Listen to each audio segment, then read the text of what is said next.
Eu sei que muita gente diz que mãe aguenta tudo, que o amor de mãe é incondicional, que perdoa qualquer coisa, que não tem limite. E talvez seja verdade. Mas o que ninguém conta é que esse amor também sangra, também se parte. Também tem um ponto onde a dor é tão grande que você precisa escolher entre continuar sangrando ou finalmente estancar a ferida. Me chamo Marlene Vieira de Souza, tenho 68 anos, e essa história começa no dia em que fui chamada de velha mendiga pelo meu próprio filho. Não com essas palavras exatas, não diretamente. Mas quando ele ficou em silêncio enquanto a noiva gritava para o segurança me tirar da porta da igreja, o silêncio dele disse tudo o que eu precisava ouvir. Mas deixa eu voltar um pouco. Deixa eu te contar como eu cheguei até aquele momento, parada na frente de uma igreja lotada, com um vestido que eu tinha comprado na promoção da loja popular, segurando um convite que eu mesma tinha recebido pelo correio como se fosse uma conhecida qualquer. Era uma manhã de sábado, fim de maio. O céu estava nublado, daquele jeito que fica antes de chover, mas o calor era de sufocar. Eu tinha acordado às 5 da manhã, mesmo sem precisar. A ansiedade não deixava dormir. Afinal, era o casamento do meu Eduardo, meu único filho. O menino que eu criei sozinha por mais de 30 anos, desde que o pai dele se foi num acidente de obra quando o garoto tinha apenas 6 anos. Passei a manhã toda me arrumando. Tomei um banho demorado, lavei o cabelo com aquele shampoo mais caro que eu guardava para ocasiões especiais. Passei creme no corpo, hidratante no rosto, todas aquelas coisas que a gente aprende a fazer quando quer estar bonita para alguém. Vesti o vestido azul marinho que tinha comprado especialmente para aquele dia. Era simples, mas elegante. Pelo menos eu achava que era. Arrumei meu cabelo num coque baixo, coloquei uns brincos pequenos que tinham sido da minha mãe, passei meu único batom, aquele tom de rosa antigo que eu usava desde sempre. Me olhei no espelho do guarda-roupa e me achei apresentável. Não era nenhuma modelo, claro. Tinha minhas rugas, minhas mãos marcadas pelo trabalho, meus cabelos já mais brancos do que pretos. Mas eu estava limpa, arrumada, digna. O casamento era às 4 da tarde, numa igreja grande no centro da cidade. Uma daquelas igrejas antigas, com vitral colorido e banco de madeira escura. A recepção seria num salão de festas ao lado, desses de luxo, com buffet caro e decoração importada. Tudo pago pela família da noiva, claro. Eu não tinha sido consultada sobre nada. Chamei um táxi porque não quis incomodar ninguém pedindo carona. Dei o endereço da igreja e fui olhando a cidade passar pela janela. Ribeirão Preto tinha mudado tanto desde que eu era jovem. Tantos prédios novos, tantas lojas, tanto movimento. E meu filho fazia parte desse mundo agora. Trabalhava numa multinacional, usava terno italiano, frequentava restaurantes que eu nem sabia pronunciar o nome. Eu tinha orgulho dele. Tinha mesmo. Mas também sentia que a cada promoção, a cada conquista, ele ia ficando mais longe de mim. O táxi parou na frente da igreja e eu paguei a corrida com dinheiro trocado. Desci do carro e fiquei ali um momento, olhando para aquela construção imponente. Tinha um tapete vermelho na entrada, arranjos de flores brancas por todo lado e um vai-vem de gente bem vestida subindo os degraus. Mulheres de salto alto e vestido de grife, homens de terno escuro, todos com aquele ar de quem pertencia àquele lugar. Respirei fundo e comecei a subir os degraus. Foi quando o segurança me parou. Era um homem grande, de terno preto e fone de ouvido, desses que parecem guarda-costas de filme. Ele estendeu a mão na minha frente e disse com voz firme, mas educada, que precisava ver meu convite. Eu abri a bolsa, tirei o envelope que tinha guardado com tanto cuidado e mostrei para ele. Ele olhou o convite, olhou para mim e franziu a testa. Disse que meu nome não estava na lista de convidados confirmados, que precisava verificar. Eu expliquei que era a mãe do noivo, que tinha recebido aquele convite pelo correio, que estava tudo certo. Ele pediu que eu esperasse e foi falar com alguém pelo rádio. Enquanto isso, os outros convidados passavam por mim, alguns olhando de canto, outros fingindo que não me viam. Eu fiquei ali, parada no topo da escadaria, segurando minha bolsa contra o corpo como se fosse um escudo. Senti meu rosto esquentar de vergonha.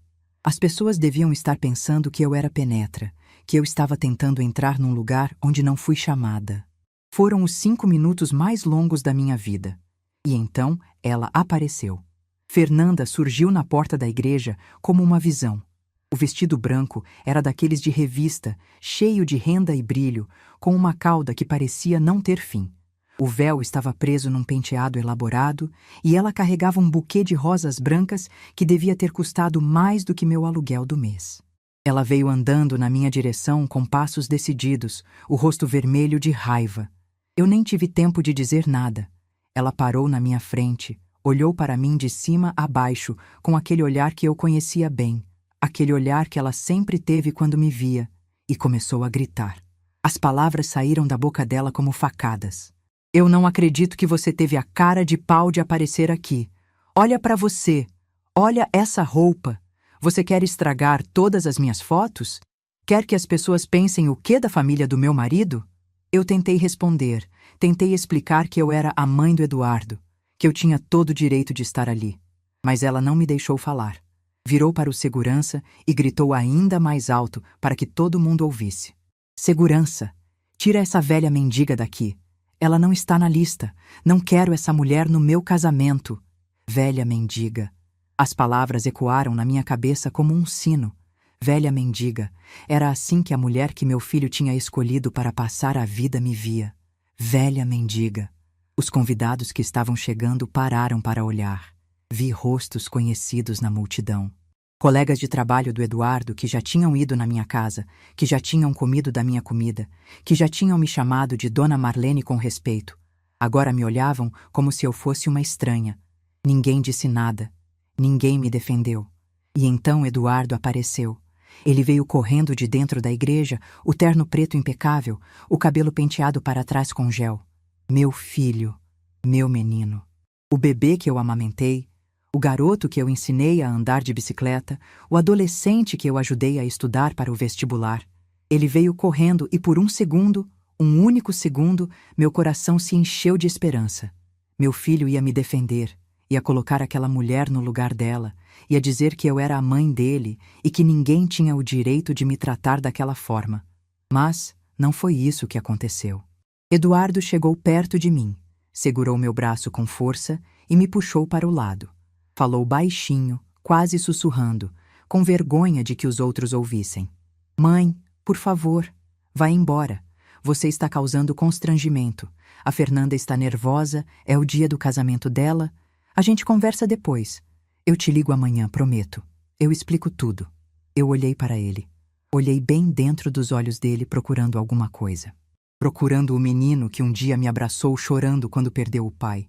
Procurando o adolescente que me fazia cartão no Dia das Mães, com papel crepom e purpurina. Procurando o filho que eu conhecia, que eu criei, que eu amava mais do que a minha própria vida. Mas não encontrei. Ali, na frente daquela igreja, segurando meu braço como se eu fosse uma criminosa, só havia um estranho. Um homem que tinha vergonha da própria mãe. Um homem que preferia me ver humilhada do que contrariar a noiva. Um homem que eu não reconhecia mais. Senti meus olhos arderem, mas não chorei. Não ia dar esse gostinho para ninguém. Não ia chorar na frente daquela mulher que me chamou de mendiga. Não ia chorar na frente daqueles convidados que assistiram tudo em silêncio. Não ia chorar na frente do meu filho que tinha acabado de me abandonar. Soltei meu braço da mão dele, devagar, com toda a dignidade que me restava. E disse apenas, com a voz mais calma que consegui reunir: Tudo bem, meu filho. Vai lá casar. Eu vou embora. Virei as costas e desci aqueles degraus de cabeça erguida. Senti os olhares nas minhas costas. Ouvi os murmúrios, mas não olhei para trás. Atravessei a rua e fui até uma praça que tinha ali perto, com uma mangueira velha no centro e uns bancos de madeira desbotados. Sentei num desses bancos e finalmente deixei a dor tomar conta. Não chorei. Ainda não.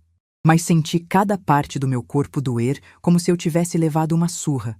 O peito apertado, a garganta fechada, as mãos tremendo. Fiquei olhando para as minhas mãos. Essas mãos que trabalharam tanto, que fritaram tanta carne de marmita, que esfregaram tanto chão de casa alheia, que costuraram tantas roupas de madrugada. Essas mãos que construíram, tijolo por tijolo, a vida daquele homem que tinha acabado de me mandar embora. 34 anos. 34 anos eu tinha dedicado àquele filho. Desde o dia em que o pai dele se foi, e eu me vi sozinha no mundo, com um menino de 6 anos e um futuro incerto pela frente. 34 anos acordando antes do sol nascer, trabalhando até depois do sol se pôr, abrindo mão de tudo que era meu para garantir que ele tivesse o que eu nunca tive. E o pagamento tinha sido aquele: uma noiva gritando que eu era uma velha mendiga. Um filho me mandando embora para não causar constrangimento. Fiquei ali naquele banco por um tempo que não sei medir. Minutos, talvez. Ou horas. O tempo tinha perdido o sentido. Dentro da igreja, o casamento devia estar acontecendo. O padre devia estar fazendo aquelas perguntas, os noivos deviam estar trocando alianças, os convidados deviam estar aplaudindo. E eu estava ali, sozinha, num banco de praça, tentando entender onde foi que eu errei. Foi então que algo dentro de mim começou a mudar. Não foi raiva, não foi desejo de vingança, foi algo mais profundo. Uma clareza que eu nunca tinha sentido antes. Como se uma névoa que cobria meus olhos há anos tivesse finalmente se dissipado. Eu tinha passado a vida inteira me diminuindo para caber nos espaços que os outros me deixavam. Tinha engolido desaforos, aceitado migalhas, fingido que não via os olhares de desprezo. Tudo para manter a paz, para não perder o amor do meu filho, para não ficar sozinha. E onde isso tinha me levado? A um banco de praça, sendo chamada de mendiga no dia mais importante da vida do filho que eu criei. Peguei meu celular da bolsa. As mãos ainda tremiam um pouco, mas a voz saiu firme quando Dona Aparecida atendeu do outro lado. Pode vir, amiga. Estava certa. Aconteceu. Ela não perguntou nada. Apenas disse que estaria lá em 40 minutos. Desliguei o telefone e voltei a olhar para a igreja. De longe eu via as luzes acesas, os carros estacionados, a movimentação de quem está celebrando algo importante. Os sinos começaram a tocar, anunciando que a cerimônia tinha terminado. Em algum lugar lá dentro, meu filho estava beijando aquela mulher, recebendo aplausos, sorrindo para as fotos. E eu estava aqui fora, invisível, esquecida, descartada como se nunca tivesse existido. Mas sabe o que é engraçado? Pela primeira vez em muito tempo, eu não me sentia pequena. Eu me sentia acordada, como se tivesse passado anos dormindo e finalmente tivesse aberto os olhos. Eles achavam que tinham me derrotado. Achavam que eu ia voltar para casa chorando, que ia me esconder de vergonha, que ia aceitar aquela humilhação em silêncio como sempre aceitei tudo na vida. Mas eles não me conheciam. Não conheciam a verdadeira Marlene, a mulher que transformou uma indenização em patrimônio. A mulher que construiu um império silencioso enquanto todos achavam que ela era apenas uma velha que vendia marmita. A mulher que tinha mais poder do que qualquer pessoa naquela igreja sequer imaginava. E em breve, muito em breve, todos eles iriam descobrir. Para vocês entenderem o que aconteceu naquele casamento, eu preciso voltar no tempo. Preciso contar como uma viúva de 31 anos, com um filho pequeno e o coração despedaçado, conseguiu construir algo que ninguém jamais imaginou. Quando Geraldo se foi, eu tinha acabado de completar 31 anos. Eduardo tinha 6. A gente morava numa casa alugada no Jardim Paulista, um bairro simples de Ribeirão Preto, daqueles onde todo mundo conhece todo mundo e as crianças ainda brincam na rua até escurecer. Geraldo era mestre de obras. Trabalhava na construção de um edifício comercial no centro da cidade, um prédio de 12 andares que seria o mais moderno da região. Ele tinha orgulho daquele trabalho. Chegava em casa todo dia falando sobre as vigas, as fundações, o progresso da obra. Dizia que quando o prédio ficasse pronto, ia me levar para conhecer, que a gente ia subir até o último andar e ver a cidade inteira lá de cima. Ele nunca chegou a subir naquele último andar.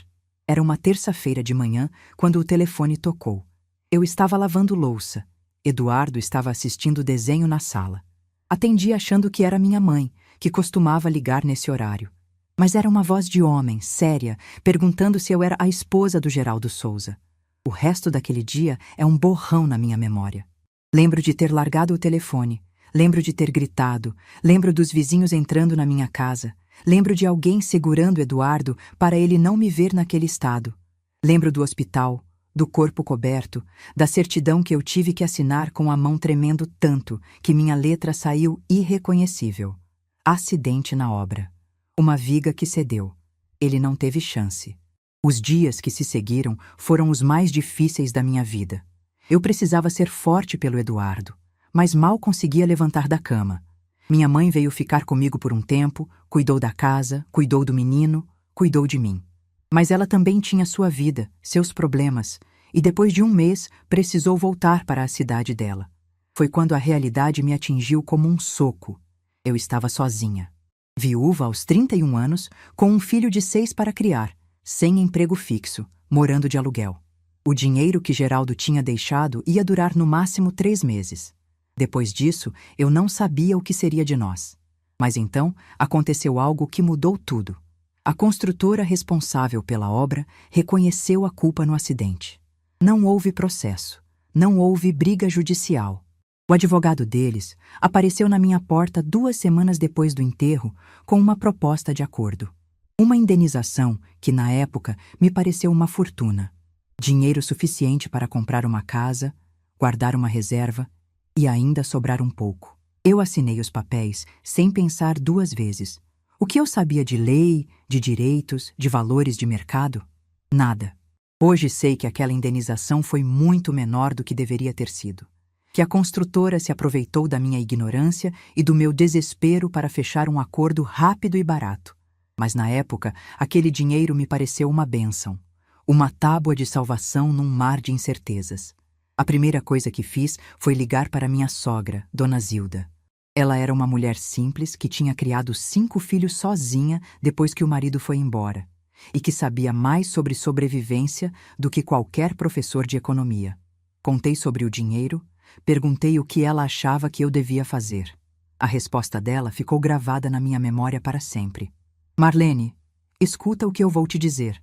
Dinheiro na mão de viúva nova desaparece rápido. Sempre aparece um parente precisando de empréstimo, um golpista oferecendo negócio da China, uma tentação de gastar com besteira. Você vai piscar e não vai ter sobrado nada. Então faz o que eu fiz quando fiquei sozinha. Compra tijolo. Tijolo não some. Tijolo não pede dinheiro emprestado. Tijolo não engana a viúva. Compra um terreno, uma casa, qualquer coisa, mas compra tijolo. Eu segui o conselho dela ao pé da letra. Procurei um corretor de imóveis e disse que queria comprar um terreno. Ele me mostrou várias opções no centro, em bairros nobres, lugares bonitos e valorizados, mas eram todos caros demais. Com o dinheiro que eu tinha, só dava para comprar um pedacinho pequeno. Foi então que ele mencionou, quase como piada, um terreno grande numa região afastada. Era perto de onde hoje fica a Zona Norte, mas naquela época não era nada. Só mato, terra vermelha e umas casas esparsas. O terreno era enorme, quase 2.000 metros quadrados, mas custava uma fração do que custavam os outros. Todo mundo disse que eu era louca. Minha mãe disse que eu estava jogando dinheiro fora. Os vizinhos disseram que aquilo era fim de mundo, que nunca ia valorizar. Até o próprio corretor ficou surpreso quando eu disse que queria comprar. Mas eu olhei para aquele terreno e vi alguma coisa. Não sei explicar o quê. Talvez fosse intuição, talvez fosse a voz de Dona Zilda ecoando na minha cabeça. Mas eu senti que aquele lugar tinha futuro, que a cidade ia crescer, que o progresso ia chegar, que um dia aquele terreno ia valer muito mais do que eu paguei. Assinei a escritura, guardei o documento numa pasta de plástico e nunca mais falei sobre aquilo com ninguém. Com o resto do dinheiro, aluguei uma casa um pouco melhor para mim e para o Eduardo, e comecei a trabalhar. Acordava às 4 da manhã para fazer marmitas que vendia de porta em porta. Deixava o menino na escola às 7 e passava o dia inteiro empurrando um carrinho de feira pelas ruas do bairro, oferecendo quentinhas para comerciantes, trabalhadores, qualquer um que tivesse fome e alguns trocados. À noite, depois de buscar Eduardo na escola, fazer o jantar e ajudar com a lição de casa, eu ainda costurava para fora. Bainhas, ajustes, consertos, qualquer serviço que aparecesse, eu pegava. Nos fins de semana, fazia faxina em casas de família. Trabalhava de segunda a segunda, sem descanso, sem folga, sem um único dia para mim. Foram anos assim. Anos em que eu não comprei uma roupa nova para mim. Não fui ao cinema, não tirei férias. Tudo que eu ganhava ia para as despesas da casa e para a educação do Eduardo. Escola particular quando consegui uma bolsa parcial, cursinho preparatório, faculdade de administração quando ele não passou na pública. Cada conquista dele foi paga com o suor do meu rosto e a dor das minhas costas. E enquanto isso, a cidade cresceu, exatamente como eu tinha sentido que aconteceria. Primeiro vieram as ruas asfaltadas, depois veio o comércio, as lojas, os supermercados.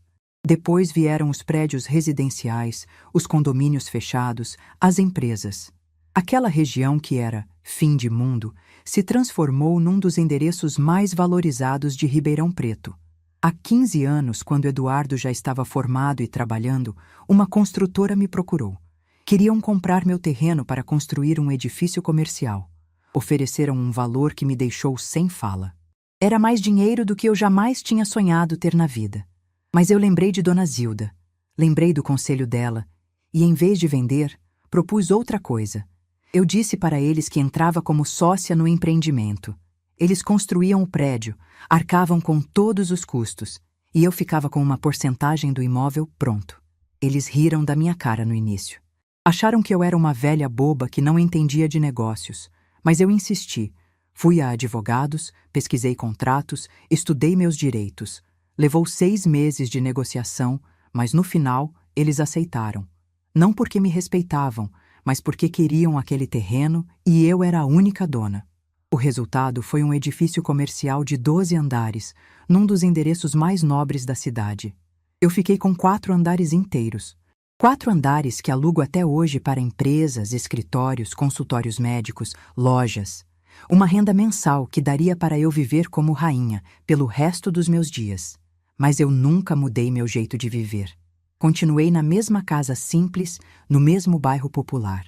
Continuei usando roupa de feira, tomando café com as vizinhas, frequentando a missa de domingo na igreja do bairro. Não comprei carro importado, não viajei para a Europa, não ostentei nada para ninguém. Não era por avareza, era por escolha. Eu gostava da minha vida simples. Gostava de conhecer os vizinhos pelo nome, de ir andando até a padaria, de sentar na calçada no fim da tarde para ver o sol se pôr.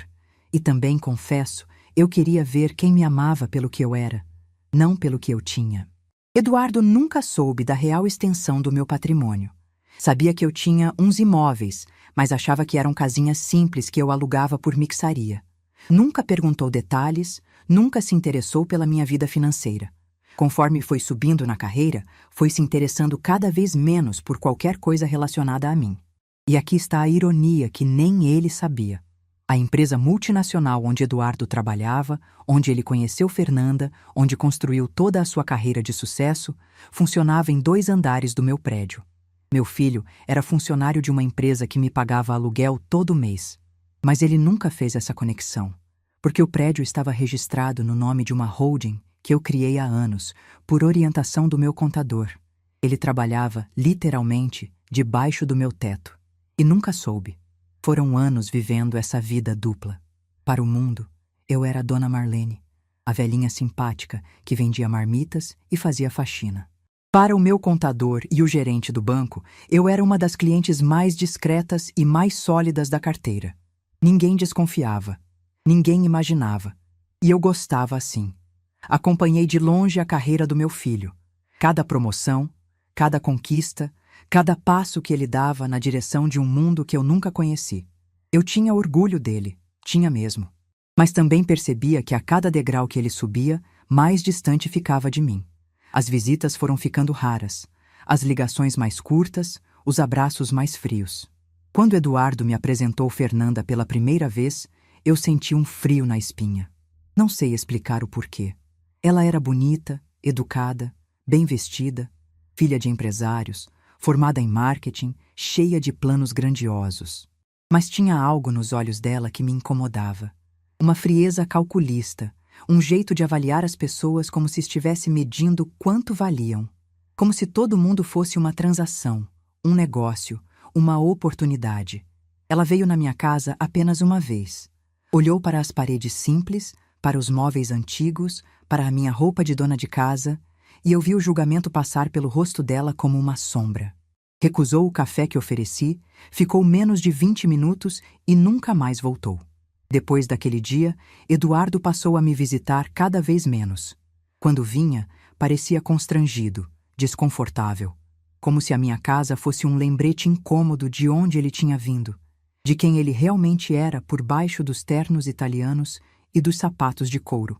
O noivado foi anunciado sem que eu fosse consultada. O casamento foi marcado sem que eu fosse incluída nos preparativos. O convite chegou pelo correio, como se eu fosse uma colega distante do trabalho. E eu engoli tudo, porque era meu filho, porque eu o amava, porque achava que o amor de mãe tinha que aguentar qualquer coisa. Achava que se eu fosse paciente, se eu não reclamasse, se eu continuasse sendo a mãe perfeita que sempre fui, um dia ele ia voltar a me enxergar. Um dia ia perceber tudo o que eu tinha feito por ele. Um dia ia ter vergonha de ter tido vergonha de mim. Que ilusão!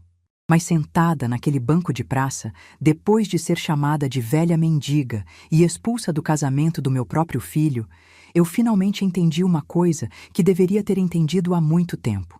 Amor de mãe não significa aceitar humilhação. Amor próprio não é egoísmo. E dignidade não é algo que a gente pode trocar por migalhas de afeto. A limusine de Dona Aparecida estava chegando. E junto com ela, a verdade que eu tinha escondido por tanto tempo. Estava na hora de todos saberem quem era a velha mendiga. Eu preciso contar uma coisa que não contei antes. Sobre Dona Aparecida, sobre o plano que a gente fez, sobre como eu não cheguei naquele casamento completamente despreparada para o que poderia acontecer. Dona Aparecida é minha vizinha há 32 anos. Ela se mudou para a casa ao lado da minha quando Eduardo ainda era criança, logo depois que eu comprei aquele terreno no fim de mundo.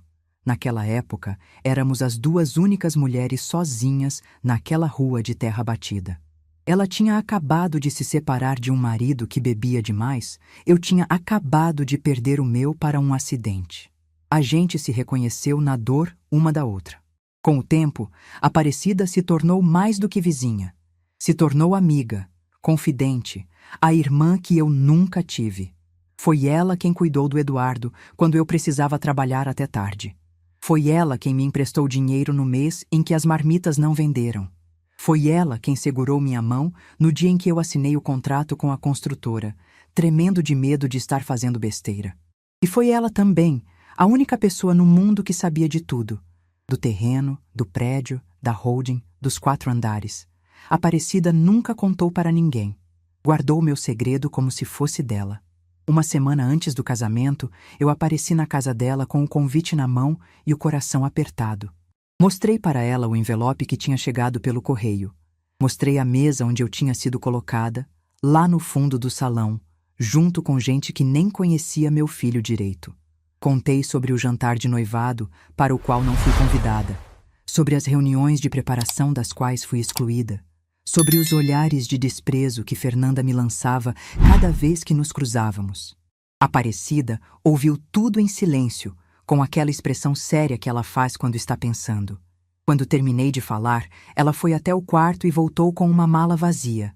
Marlene, escuta o que eu vou te dizer. Eu conheço gente como essa Fernanda. Conheço esse tipo de família que mede as pessoas pelo tamanho da conta bancária. Eles não vão te tratar bem nesse casamento. Pode ser que eu esteja errada, pode ser que não aconteça nada. Mas por via das dúvidas, eu quero que você traga suas melhores roupas e deixe aqui comigo. Eu tentei argumentar. Disse que estava exagerando, que não ia precisar. Mas ela insistiu. Traz o vestido bonito que você comprou naquela viagem a São Paulo e nunca usou. Traz o broche de pérolas da sua mãe. Traz seus sapatos de salto. Deixa tudo aqui. Se der tudo certo, você vem buscar depois e a gente ri da minha paranoia. Mas se der errado, você vai ter uma opção. Eu trouxe o vestido verde esmeralda de seda que eu tinha comprado numa viagem a São Paulo.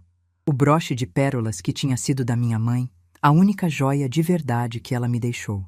Os sapatos de salto que eu usava nas reuniões com meu contador. E combinei com a Aparecida que ela ficaria de sobreaviso no dia do casamento. Também deixei agendado um motorista de limusine. Paguei adiantado para ele ficar disponível a tarde inteira. Aparecida achou que eu estava sendo dramática. Eu também achei, mas aquele instinto de mãe me dizia que era melhor estar preparada. E agora, sentada naquele banco de praça, olhando para a igreja onde meu filho estava se casando sem mim, eu agradecia por ter ouvido aquela voz. 40 minutos depois da minha ligação, o carro de Aparecida parou na esquina da praça. Ela desceu correndo, com a mala na mão e os olhos cheios de uma fúria que eu raramente via nela. Eu sabia, Marlene. Eu sabia que aquela cobra ia aprontar alguma. Me conta tudo. Contei. Contei sobre o segurança, sobre os gritos de Fernanda, sobre as palavras que ainda ecoavam na minha cabeça. Velha mendiga. Contei sobre o silêncio de Eduardo, sobre a mão dele apertando meu braço, sobre o pedido para que eu fosse embora. Contei tudo, do começo ao fim, com a voz mais firme do que eu esperava. Quando terminei, Aparecida ficou em silêncio por um momento. Depois abriu a mala e tirou de lá o vestido verde esmeralda, cuidadosamente dobrado em papel de seda. Você vai voltar lá, ela disse. Não era uma pergunta. Era uma afirmação. Vou, respondi. E vai mostrar para aquela gente quem você é de verdade. Vou. Ela sorriu. Um sorriso pequeno, mas cheio de cumplicidade. Então vamos te arrumar, amiga. A festa mal começou. Me troquei no banco de trás do carro dela, com Aparecida, segurando uma toalha na janela para me dar privacidade. Tirei o vestido azul marinho simples que eu tinha comprado na promoção e vesti a seda verde esmeralda que deslizou pelo meu corpo como água. Prendi meu cabelo com o broche de pérolas da minha mãe, sentindo o peso familiar daquela joia contra a nuca. Calcei os sapatos de salto e retoquei a maquiagem com os produtos que Aparecida tinha trazido. Quando saí do carro, ela me olhou de cima a baixo e seus olhos se encheram de lágrimas. Marlene, você está linda. Parece uma rainha. Eu não me sentia uma rainha. Me sentia uma mãe com o coração partido. Mas também me sentia, pela primeira vez em muito tempo, dona das minhas próprias escolhas. A limusine chegou pontualmente, como eu tinha combinado. Era um carro preto, elegante, desses que chamam a atenção por onde passam. O motorista, um senhor educado chamado Seu Jorge, abriu a porta para mim com uma reverência discreta. Para onde, dona Marlene? Para a igreja, e depois para o salão de festas ao lado. Ele assentiu sem fazer perguntas. Aparecida apertou minha mão uma última vez antes de eu entrar. Vai lá mostrar para eles, amiga, e não abaixa a cabeça para ninguém. O trajeto até o salão durou menos de 5 minutos. Dentro da bolsa, além da maquiagem, havia uma pasta com documentos, a escritura do prédio, o contrato de locação com a empresa onde Eduardo trabalhava, e uma carta que eu tinha escrito há meses, numa noite de insônia. Uma carta onde eu explicava tudo: o terreno, a negociação, a holding, os 4 andares. Também havia uma notificação formal de não renovação do contrato de locação. A empresa onde Eduardo trabalhava ocupava 2 andares do meu prédio. O contrato vencia em 3 meses, e eu tinha decidido que não ia renovar. A limusine parou na frente do salão de festas. Através do vidro, eu podia ver a movimentação lá dentro. A cerimônia já tinha acabado. Os convidados estavam se acomodando para a recepção.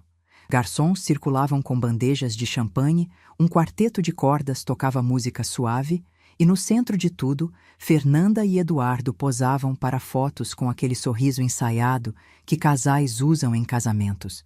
Seu Jorge deu a volta no carro e abriu minha porta. Boa sorte, dona Marlene, ele disse baixinho. Eu agradeci com um aceno de cabeça e desci. O efeito foi imediato. Uma limusine preta parando na frente do salão chamou a atenção de todo mundo. Os seguranças se aproximaram, mas mantiveram distância respeitosa. Afinal, quem chega de limusine não costuma ser barrado. Eu caminhei pelo tapete vermelho com passos lentos e seguros. O vestido verde esmeralda brilhava sob as luzes do entardecer. O broche de pérolas capturava reflexos dourados. Eu não olhava para os lados. Apenas andava, com a postura de quem sabe exatamente quem é. Entrei no salão e o burburinho diminuiu. Vi rostos conhecidos me olhando sem reconhecer. Vi os mesmos colegas de Eduardo que tinham assistido minha humilhação, agora franzindo a testa, confusos. E então Fernanda me viu. Ela estava no centro do salão, segurando o buquê de rosas brancas, posando para mais uma foto. O fotógrafo estava prestes a clicar quando ela virou o rosto na minha direção. Nossos olhos se encontraram.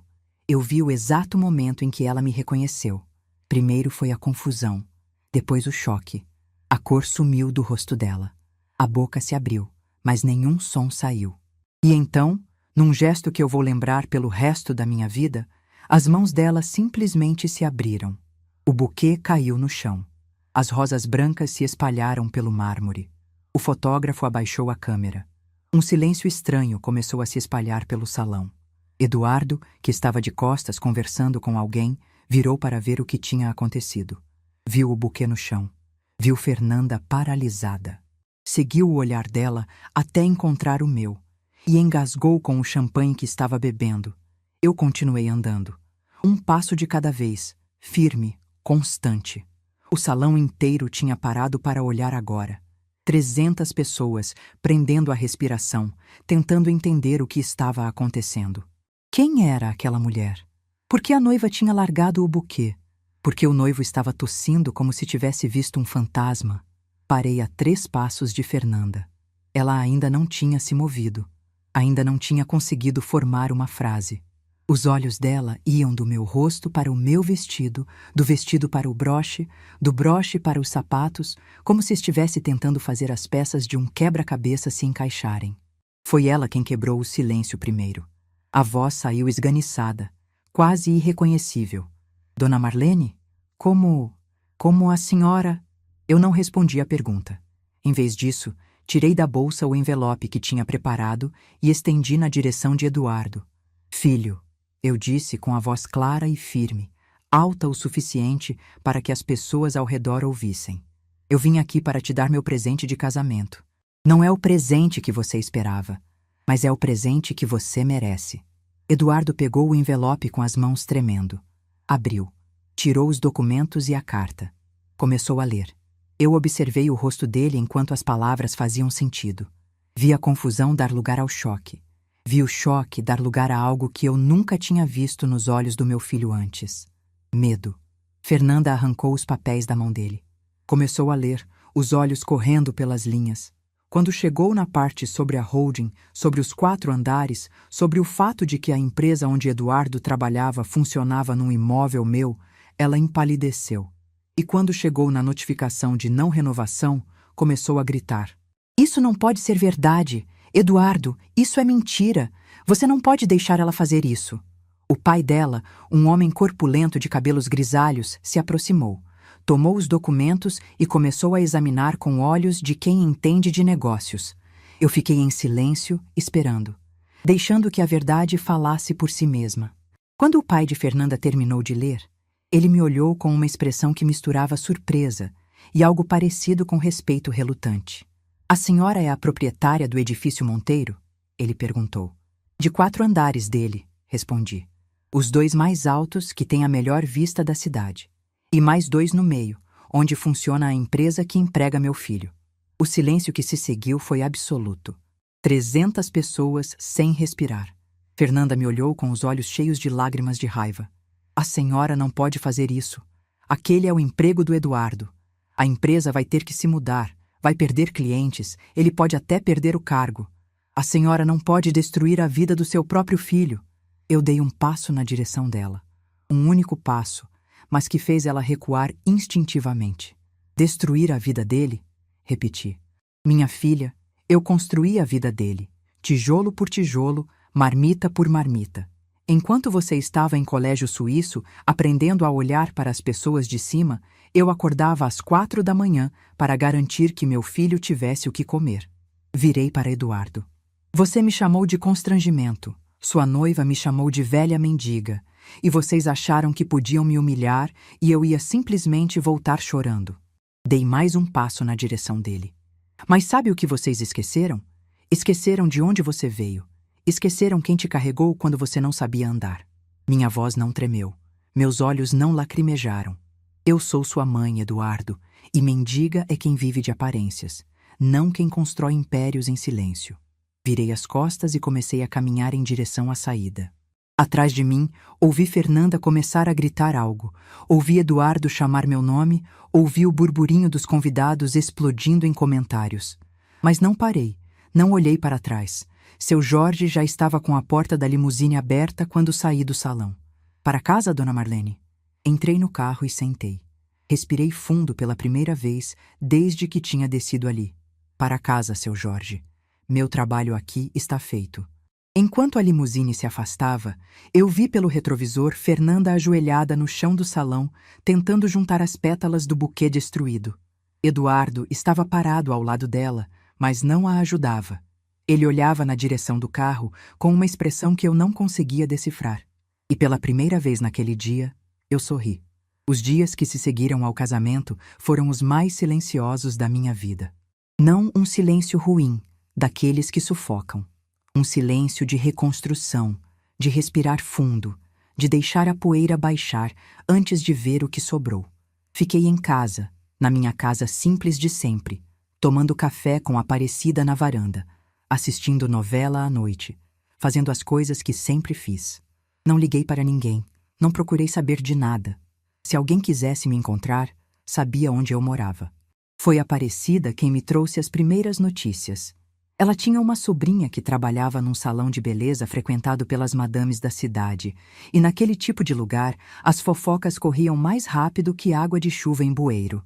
Segundo ela, o casamento de Eduardo e Fernanda tinha virado o assunto do mês em Ribeirão Preto.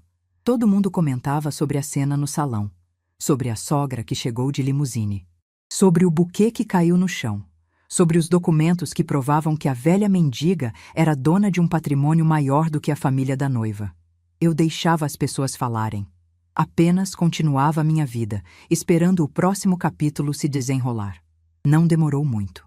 3 semanas depois do casamento, a empresa onde Eduardo trabalhava recebeu oficialmente a notificação de não renovação do contrato. Meu advogado me contou que houve pânico na diretoria. Aquele endereço era estratégico para eles. Ficava no coração comercial da cidade. Tinha estacionamento próprio e fácil acesso. Encontrar outro imóvel com as mesmas características pelo mesmo preço seria praticamente impossível.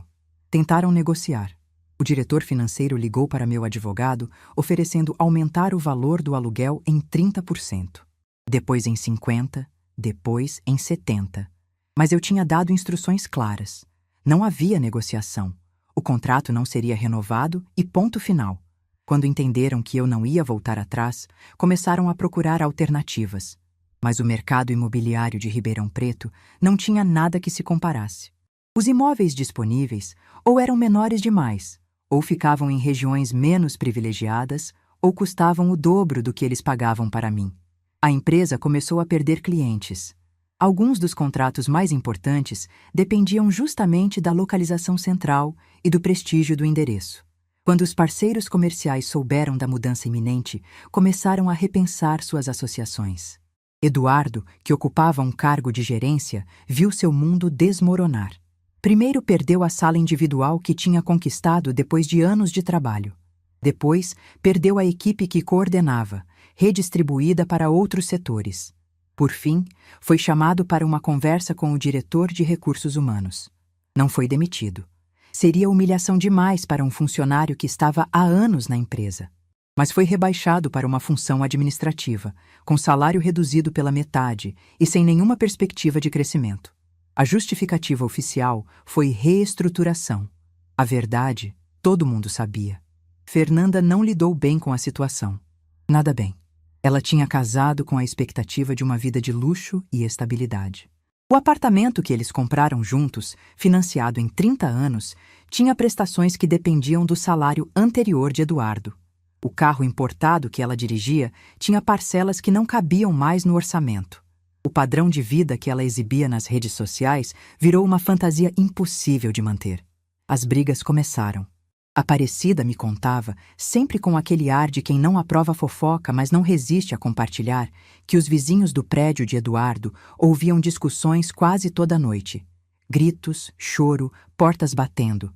O casamento dos sonhos tinha virado um pesadelo em menos de 2 meses. Fernanda culpava Eduardo por não ter me mantido longe do casamento.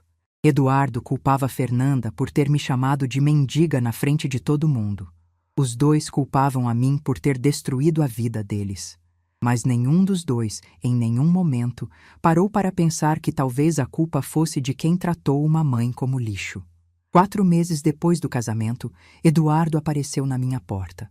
Eu estava na cozinha preparando um café quando ouvi a campainha. Aparecida, que tinha vindo me fazer companhia naquela tarde, foi atender. Ouvi a voz dela, surpresa, e depois passos no corredor. Quando Eduardo entrou na cozinha, eu quase não o reconheci. Ele tinha emagrecido pelo menos 10 quilos. O rosto estava abatido, com olheiras fundas e uma barba por fazer que ele jamais teria deixado crescer antes. As roupas, que sempre foram impecáveis, estavam amarrotadas e sem brilho. Parecia ter envelhecido 10 anos em 4 meses. Mãe, ele disse. A voz saiu rouca, como se ele não falasse há dias. Eu não respondi. Apenas continuei preparando o café, medindo o pó com cuidado, colocando água no coador. Deixei o silêncio falar por mim. Ele ficou parado na porta da cozinha, sem saber o que fazer. Aparecida se retirou discretamente, murmurando algo sobre ir regar as plantas. Eduardo e eu ficamos sozinhos. Mãe, eu preciso conversar com você. Continuei em silêncio. Peguei 2 xícaras do armário, coloquei na mesa, servi o café. Só então olhei para ele e fiz um gesto indicando a cadeira. Ele sentou. Pegou a xícara com as mãos tremendo, mas não bebeu.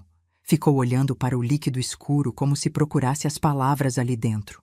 Eu vim pedir desculpas. Esperei. Eu sei que o que aconteceu no casamento foi horrível.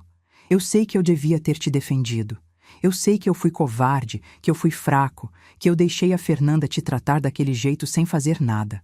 Continuei em silêncio. Ele precisava falar, e eu precisava ouvir. Mas, mãe, você também não precisava ter feito o que fez. Não precisava ter me humilhado na frente de todo mundo.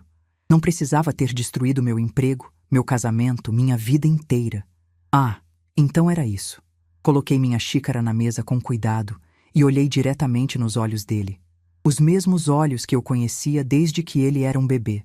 Os mesmos olhos que um dia me olharam com amor incondicional, antes de aprenderem a me olhar com vergonha. Eduardo, deixa eu te perguntar uma coisa. Se eu não tivesse aquele prédio, se eu fosse realmente só uma velha que vende marmita, você teria vindo aqui pedir desculpas? Ele hesitou.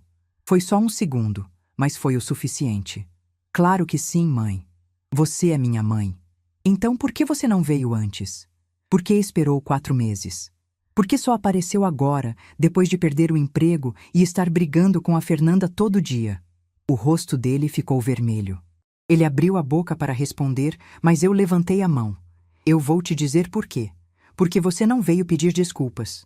Você veio pedir que eu mude de ideia sobre o contrato. Você veio porque está desesperado, não porque está arrependido. Não é verdade, mãe. Eu estou arrependido, sim. Arrependido do quê, exatamente? De ter me tratado como invisível durante anos? De ter deixado sua noiva me chamar de mendiga? De ter me mandado embora do seu casamento como se eu fosse uma penetra?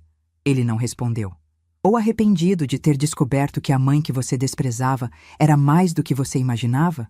Arrependido de ter apostado no cavalo errado? Mãe, não é assim. É assim sim, Eduardo. É exatamente assim. Levantei da mesa e fui até a janela. Lá fora, o sol da tarde pintava o céu de laranja. O mesmo sol que brilhava quando eu carregava Eduardo no colo, quando ele era pequeno demais para ter vergonha de mim. Você sabe qual foi o dia mais feliz da minha vida? Foi quando você nasceu. Eu olhei para aquele bebê e jurei que ia fazer qualquer coisa para te dar uma vida melhor do que a que eu tive. E eu fiz. Trabalhei até minhas mãos sangrarem. Abri mão de tudo que era meu. Vivi anos usando a mesma roupa para você poder ter uniforme novo. Virei para olhar para ele. E sabe qual foi o dia mais triste? Não foi quando seu pai morreu, embora isso tenha me destruído. Foi quando eu percebi que meu filho tinha vergonha de mim. Que o menino que eu criei com tanto sacrifício me via como um constrangimento. Eduardo abaixou a cabeça. Vi uma lágrima escorrer pelo rosto dele, mas não me comovi. Eu tinha chorado lágrimas demais por causa daquele homem. Mãe, eu errei. Eu sei que errei. Mas você também errou. Você destruiu minha vida para se vingar. Não, Eduardo. Eu não destruí sua vida. Eu apenas parei de sustentá-la. Tem uma diferença muito grande entre as duas coisas. Voltei para a mesa e sentei na frente dele. Aquele contrato de aluguel estava abaixo do preço de mercado. Você sabe por quê? Porque quando eu descobri que a empresa onde você trabalhava era minha inquilina, eu quis te ajudar. Mesmo sem você saber, mesmo sem você merecer, eu quis facilitar as coisas para você. Baixei o valor, renovei sem reajuste, fiz tudo o que podia fazer sem me revelar. Eu não sabia, mãe. Claro que não sabia. Você nunca se interessou em saber nada sobre a minha vida. Nunca perguntou como eu estava, como eu me sustentava, se eu precisava de alguma coisa. Você só aparecia quando precisava de algo. E quando não precisava, eu era invisível. O silêncio que se seguiu foi longo e pesado. O que você quer que eu faça, mãe? Eu não quero que você faça nada, Eduardo. Essa é a questão. Eu passei a vida inteira fazendo coisas por você, sem esperar nada em troca. E você passou a vida inteira achando que isso era obrigação minha, não amor. Levantei novamente e fui até o armário. Tirei de lá uma pasta que eu tinha guardado semanas antes, esperando por esse momento. Aqui dentro tem uma proposta. Um empréstimo para você abrir seu próprio negócio. Não é presente, é empréstimo mesmo, com contrato e tudo. Você paga de volta quando puder, com juros justos. Eu não vou te dar dinheiro de graça, mas vou te dar uma chance de recomeçar. Coloquei a pasta na mesa, na frente dele. Mas tem uma condição. Você vai ter que construir isso com suas próprias mãos, do zero, como eu fiz. Vai ter que acordar cedo, trabalhar até tarde, suar a camisa. E vai ter que fazer isso sem a Fernanda do seu lado, porque aquela mulher não te ama. Ela ama o que você podia oferecer. E quando isso acabou, o amor dela também acabou. Eduardo olhou para a pasta sem tocá-la. E se eu não aceitar? Então você vai embora dessa casa e segue sua vida como puder. Eu vou continuar sendo sua mãe, porque isso ninguém pode tirar de mim. Mas não vou mais me humilhar por você. Não vou mais implorar por migalhas de atenção. Não vou mais fingir que está tudo bem quando não está. Ele ficou em silêncio por um longo tempo. Eu vi as engrenagens girando na cabeça dele, pesando opções, calculando riscos. O filho que eu criei sempre foi bom com números. Finalmente ele pegou a pasta, abriu, leu os documentos com atenção. Por que você está fazendo isso, mãe? Depois de tudo que eu fiz? Porque você é meu filho. E porque eu acredito que ainda existe, em algum lugar dentro de você, o menino que um dia me fez cartão de Dia das Mães com papel crepom. O menino que me abraçava quando tinha medo de trovão. O menino que eu amei antes de você aprender a ter vergonha de mim. Levantei e fui até a porta da cozinha. Mas eu preciso que você entenda uma coisa, Eduardo. Essa é a última chance que eu te dou. Se você pegar esse dinheiro e continuar me tratando como tratava antes, acabou. Não vai ter mais conversa, não vai ter mais oportunidade. Eu vou seguir minha vida e você vai seguir a sua, e a gente vai ser apenas duas pessoas que dividem um sobrenome. Ele levantou da cadeira, ainda segurando a pasta. Eu preciso pensar, mãe. Pense o tempo que precisar. A porta vai estar aberta quando você decidir. Eduardo foi embora naquela tarde carregando a pasta e um peso que eu esperava que fosse o começo de alguma coisa. Não sabia se ele ia aceitar minha proposta ou não. Não sabia se nosso relacionamento tinha salvação. Não sabia de muita coisa, mas sabia de uma. Eu tinha feito minha parte. O resto era com ele. Aparecida voltou, depois que ouviu a porta da frente fechar. Me encontrou na varanda, olhando para o céu que escurecia. Como foi? Ela perguntou. Plantei uma semente. Agora é esperar para ver se nasce alguma coisa ou se o terreno estava seco demais. Ela sentou do meu lado e segurou minha mão. Você fez a coisa certa, Marlene. Eu sei, mas fazer a coisa certa nem sempre significa que vai dar certo. Ficamos ali em silêncio, duas amigas velhas olhando a noite chegar, esperando pelo próximo capítulo de uma história que ainda não tinha terminado. Eduardo levou 3 semanas para me dar uma resposta. 3 semanas em que eu acordava todo dia olhando para o telefone, esperando uma ligação que não vinha. 3 semanas em que Aparecida me fazia companhia na varanda, fingindo que não estava preocupada comigo, enquanto eu fingia que não estava preocupada com ele. Eu não liguei, não mandei mensagem, não fui atrás. Se tem uma coisa que aqueles meses tinham me ensinado, era que eu não podia mais correr atrás de quem não queria ser alcançado. Eduardo sabia onde me encontrar. A decisão tinha que ser dele. Numa terça-feira de manhã, ouvi o barulho de um carro parando na frente de casa. Não era o carro importado que ele costumava dirigir. Era um carro popular, desses de trabalho, com algumas marcas de uso. Eduardo desceu segurando uma sacola de padaria e caminhou até minha porta. Quando abri, ele estendeu a sacola na minha direção. Trouxe pão de queijo.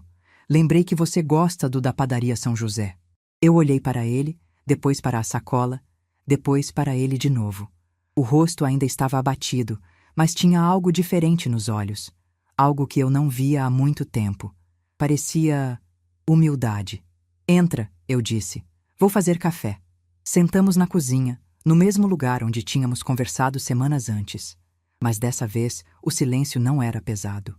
Era apenas silêncio, do tipo que existe entre pessoas que ainda estão aprendendo a se reencontrar. Eu assinei os papéis do divórcio ontem, ele disse, sem me olhar. Fernanda foi embora há 2 semanas. Voltou para a casa dos pais. Eu não disse nada. Apenas esperei. Ela disse que eu não era o homem que ela pensou que tinha casado, que eu tinha destruído a vida dela, que eu era um fracasso, que ela se arrependia de ter me conhecido. Ele deu um riso amargo. Engraçado como as pessoas mostram quem realmente são quando as coisas ficam difíceis. E como você está? Ele finalmente me olhou. Os olhos estavam marejados, mas ele não chorou. Aliviado, se eu for honesto. Eu passei esses meses todos brigando com ela, ouvindo reclamações, sendo culpado por tudo. E em algum momento eu percebi que a gente nunca tinha sido um casal de verdade. A gente era um acordo. Ela queria o status, eu queria a validação. Nenhum dos dois queria o outro. Servi mais café para ele. Era o máximo de conforto que eu podia oferecer naquele momento. E você pensou sobre a proposta? Ele assentiu. Tirou do bolso a pasta que eu tinha dado para ele, agora amassada de tanto ser aberta e fechada. Eu li isso umas 50 vezes. Mostrei para um advogado, para ter certeza de que eu estava entendendo direito. E fiquei pensando por que você faria isso. Por que me dar uma chance depois de tudo que eu fiz? E chegou em alguma conclusão? Cheguei. Ele respirou fundo. Porque você é minha mãe. E porque mãe de verdade não desiste do filho, mesmo quando o filho merece ser abandonado. As palavras ficaram suspensas no ar entre nós. Eu senti algo apertar no meu peito, mas mantive a compostura. Eduardo, eu preciso que você entenda uma coisa. Eu não estou te dando essa chance porque você merece. Estou te dando porque eu acredito que você pode mudar. Mas acreditar não é a mesma coisa que ter certeza. Você vai ter que me provar, dia após dia, que eu não errei em apostar em você. Eu sei, mãe. E vai ser difícil. Vai ser muito mais difícil do que você imagina. Você vai ter que trabalhar de verdade, com as próprias mãos, sem ninguém para te carregar. Vai ter que acordar cedo, dormir tarde e muitos dias vai se perguntar se vale a pena. Eu sei. Você sabe mesmo? Porque você nunca trabalhou assim na vida. Você sempre teve alguém segurando sua mão, facilitando seu caminho. Primeiro eu, depois a empresa, depois a Fernanda e a família dela. Você nunca construiu nada do zero. Ele abaixou a cabeça, mas não discordou. Pois é isso que você vai fazer agora, construir do zero. E eu vou estar aqui para te apoiar, mas não para te salvar. Se você cair, eu ajudo a levantar. Mas se você desistir, acabou. Eu não vou desistir, mãe.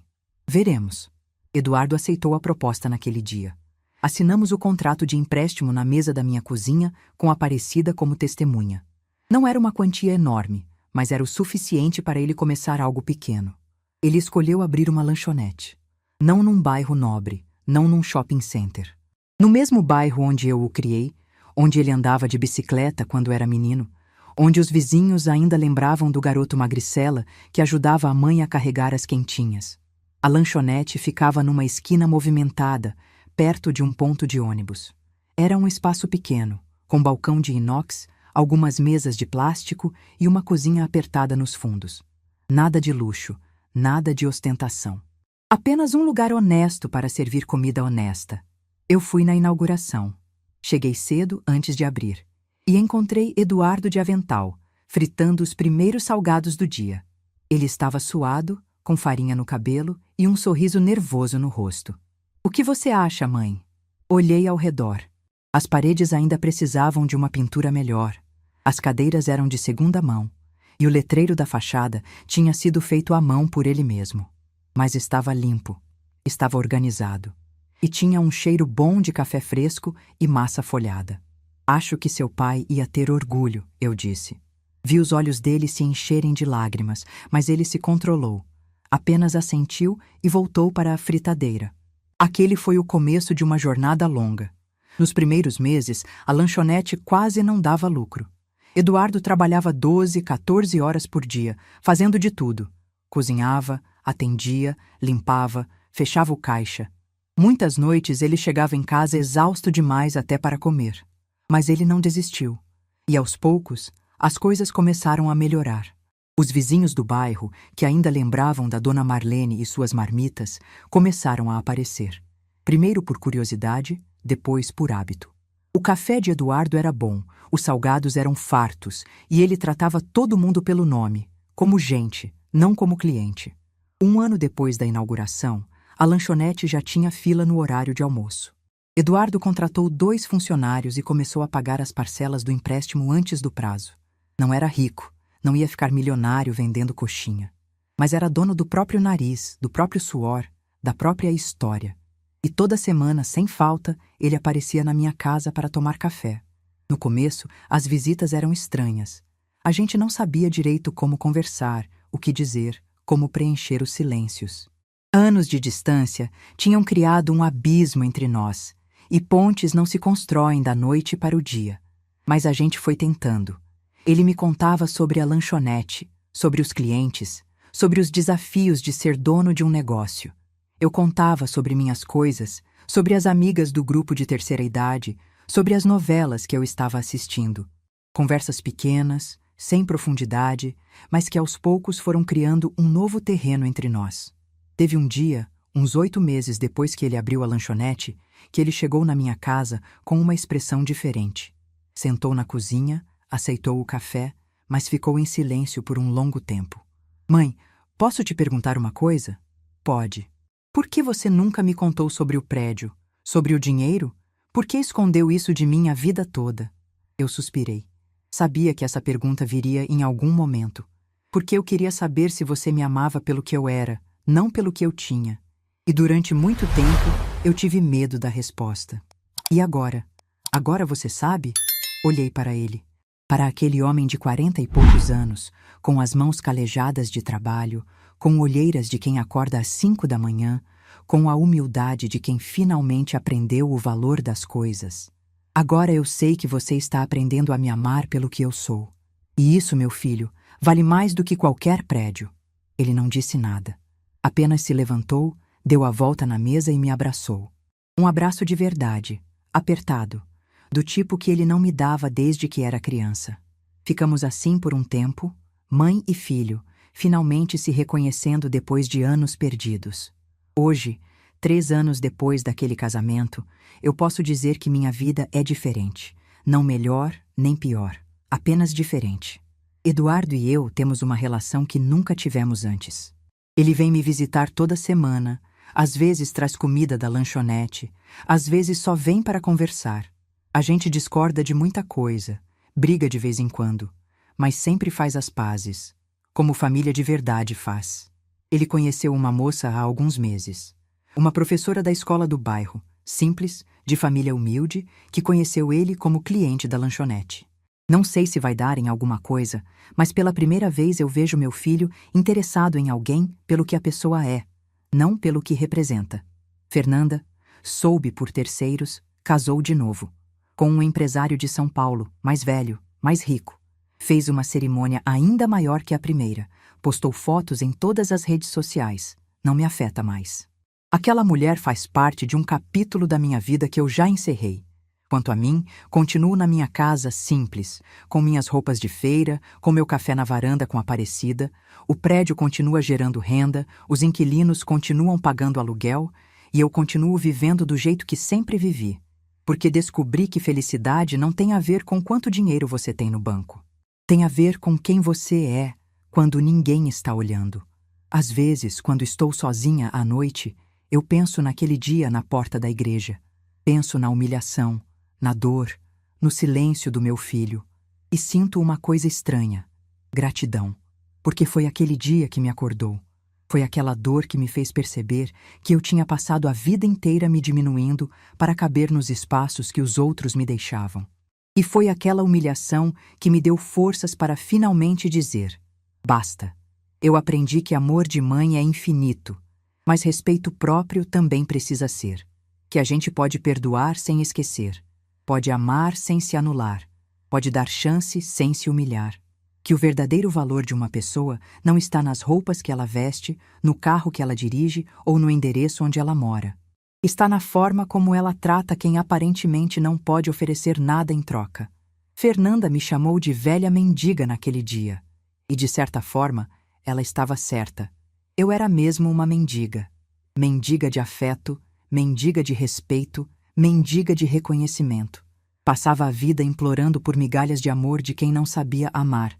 Mas isso acabou. Hoje eu não mendigo mais nada. Não imploro atenção. Não aceito desrespeito.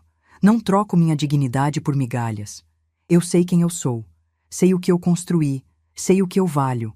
E quem quiser fazer parte da minha vida vai ter que me tratar como eu mereço. Meu silêncio naquele dia, quando desci os degraus da igreja de cabeça erguida, foi a coisa mais difícil e mais importante que eu já fiz.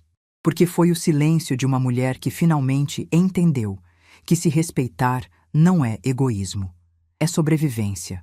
E se essa história servir para alguma coisa, que sirva para isso, para mostrar que nunca é tarde para se levantar. Que não importa quantos anos você tem, quantas vezes você caiu, quantas pessoas te fizeram sentir pequena, você pode sim reescrever sua história. Você pode sim exigir respeito. Você pode sim escolher sua própria dignidade, porque no fim das contas, a única pessoa que pode te fazer sentir como mendiga é você mesma. E a única pessoa que pode te fazer sentir como rainha também. Eu escolhi ser rainha da minha própria vida. E você, o que escolhe? Se essa história tocou seu coração, deixe seu like, se inscreva no canal e comente aqui embaixo. No meu lugar, o que você faria? Sua mensagem pode iluminar o dia de alguém.